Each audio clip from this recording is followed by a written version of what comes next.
In recent years, the world has watched Russia's government turn back the clock and methodically re-establish a security state not seen since the collapse of the Soviet Union nearly a quarter of a century ago. Now we're learning more about how the Kremlin controls the internet in Russia. Vladimir Putin's regime deploys internet trolls on blogs, online forums and social media. It's a small army of cyber operatives manipulating the news by planting state-sanctioned messages. Norman Hermont travelled to the Operations Nerve Centre in St Petersburg.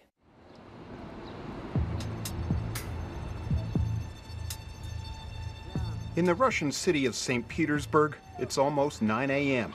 and these employees are running late. But this is no ordinary workplace. It's a high-security building known as Russia's Troll Factory, and the workers are part of a small army running a massive disinformation campaign directed by the Kremlin. I spent 2 months there. I saw that this is really a big factory to produce paid comments, posts, pictures, video. That is, any content we face on the internet is produced there. Earlier this year, activist Luda Savchuk was hired to work as a troll. She was one of more than 300 people tasked by the Kremlin with assuming online identities to manipulate comments and influence social media debate. Secretly, she managed to capture the only video ever filmed inside, a momentary glimpse of the trolls at work. There are 4 floors there, very many departments dealing with social networks, live journal, YouTube, forums with the websites of different cities. The experience has left her fearful. She agreed to meet us in a parking lot on the city's outskirts. News is sent to your computer with instructions about how it should be presented, who should be criticised, who should be praised.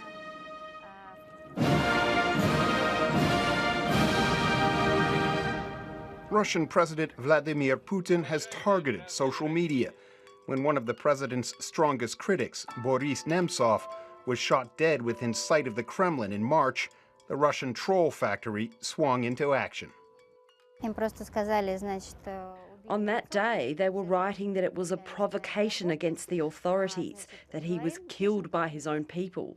All of that is written by the trolls. Andrei Soshnikov is the journalist who broke the story of the troll factory in Russia. He says Boris Nemtsov's murder provided plenty of examples of trolls at work. This post says that Russian opposition is a criminal, and the girlfriend of Boris Nemtsov was in the wrong time in the wrong place, or she took a part in his murdering. Are you fairly confident one of those is likely a troll? I'm confident that all 3 of them are trolls, because real people will never use this blog as a source of information. Independent journalist Andrei Soldatov writes about Russia's security agencies and their extensive online surveillance. If you are politically active in Russia and you are on a forum, an internet forum, is there a chance that what you're saying on that forum is being monitored by someone? Yes, definitely.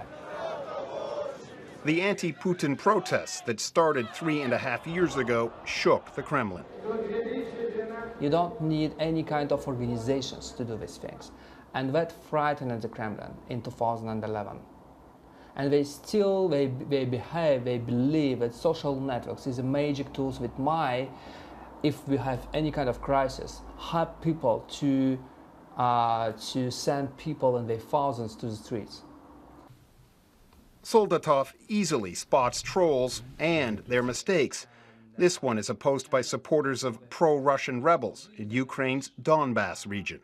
So you see Save Donbass People hashtag, and the title is "This is democracy, baby. Ukrainian army is killing Donbass people." And you see this child, apparently dead woman, and we get this emotional message.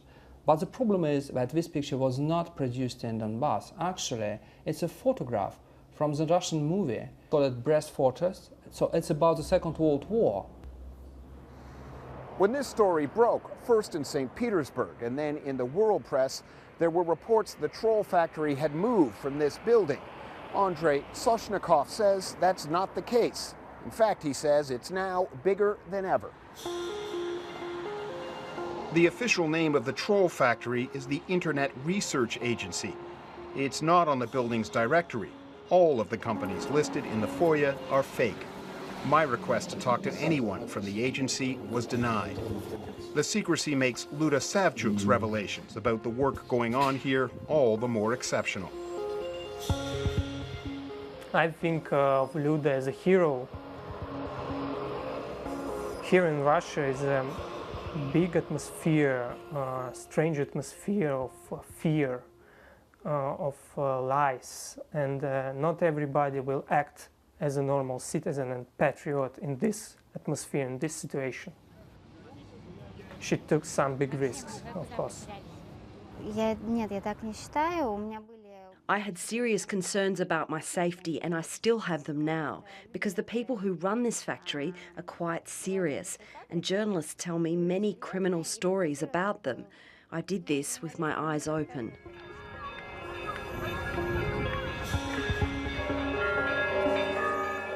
The Kremlin is rebuilding a security state in Russia.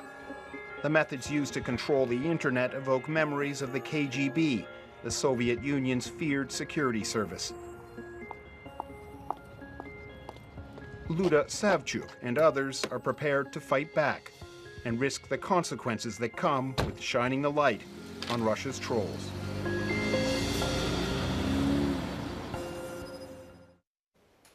Norman Hermont reporting from St. Petersburg, and that is the program for tonight. We'll be back at the same time tomorrow, but for now, good night.